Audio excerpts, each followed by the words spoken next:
Waktu itu Bapak kan juga Ketua KPK, ya. Jadi ini sebuah kesaksian ya, dan fakta yang Pak Agus alami bahwa Bapak dipanggil oleh Presiden untuk menghentikan kasus IKTP Ya. yang mentersangkakan Setia Novanto waktu itu menjadi Ketua DPR. Ya. Bapak bersaksi itu ya? Saya bersaksi. Ini perlu saya ungkapkan karena semuanya harus jelas, dan saya pikir baru sekali ini saya mengungkapkannya di media yang kemudian ditonton orang banyak. Saya terus terang pada waktu kasus IKTP, saya dipanggil sendirian Oleh? oleh Presiden. Presiden pada waktu ditemani oleh Pak Pratikno. Jadi saya heran, biasanya memanggil itu berlima, ini kok sendirian. Dan dipanggilnya juga bukan lewat ruang wartawan, tapi lewat masjid kecil itu. Jadi dijemput dari sana. Nah itu di sana, begitu saya masuk, Presiden sudah marah. Presiden sudah marah, menginginkan, karena baru saya masuk itu, beliau sudah teriak, hentikan. Kan saya heran, yang dihentikan apanya gitu kan.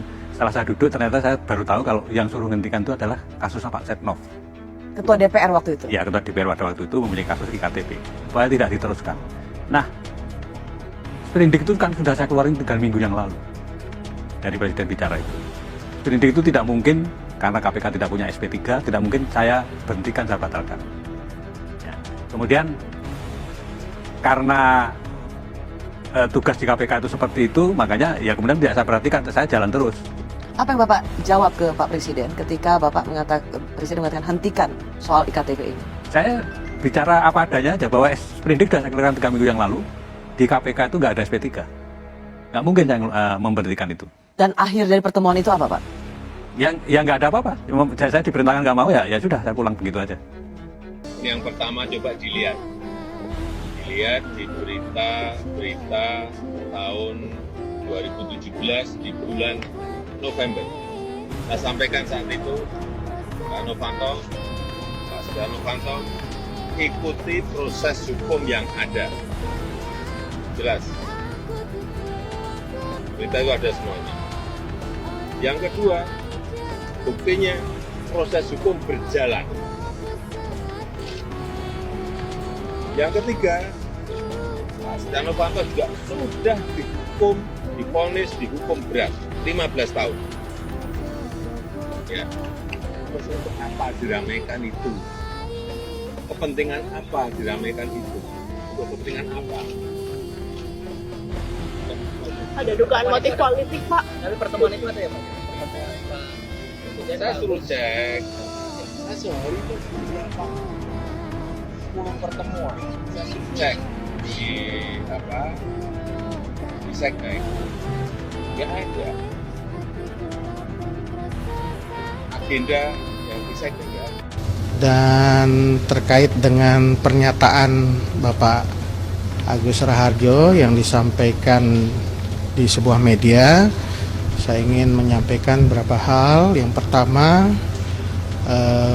setelah dicek, tidak ada pertemuan yang disebut-sebut dalam agenda Presiden. Yang kedua, kalau kita lihat kenyataannya proses hukum terhadap Bapak Setia Novanto berjalan seperti yang kita ketahui bersama, jalan pada tahun 2017, berjalan dengan baik gitu, dan sudah ada putusan pengadilan yang berkekuatan hukum tetap pada saat itu. Dan kalau teman-teman cek pernyataan resmi dari Bapak Presiden tanggal 17 November 2017, Bapak Presiden menegaskan agar Bapak Setia Novanto mengikuti proses hukum yang ada di KPK, dan Bapak Presiden yakin bahwa proses hukum itu akan berjalan dengan baik ya. Dan yang terakhir saya ingin sampaikan juga bahwa revisi Undang-Undang KPK itu adalah inisiatif DPR pada tahun 2019 dan bukan inisiatif dari pemerintah. Sekira itu saja yang ingin saya sampaikan terkait dengan pernyataan Bapak Agus Raharjo ya. Jadi nggak tahu, kan itu tidak ada di dalam agenda resmi Presiden, tapi biasanya kan ada agenda-agenda di luar agenda resmi yang di-share ke media. Itu sudah di cross-check juga di Ya, pertemuan sama informasi yang saya miliki adalah tidak ada agenda saat itu dengan Bapak Presiden. Sebutkan juga di dalam pertemuan tersebut ada Pak Pratikno. Pak Pratikno sendiri sudah sempat ngobrol sama beliau. Kalau tidak ada hal tersebut, tidak ada pertemuan tersebut, Nanti bisa dicek ke Pak Pritno karena beliau saat ini berada di Dubai ya. Tapi dari agenda yang ada terkait dengan agenda Bapak Presiden tidak ada pertemuan yang disebut-sebut itu. tapi Istana melihatnya apa keperluan atau kepentingan Pak Agus Raharjo mengungkapkan hal tersebut di tengah KPK yang sedang naik turun? Ya, kita semua berharap KPK bisa menjalankan tugas fungsinya dengan baik.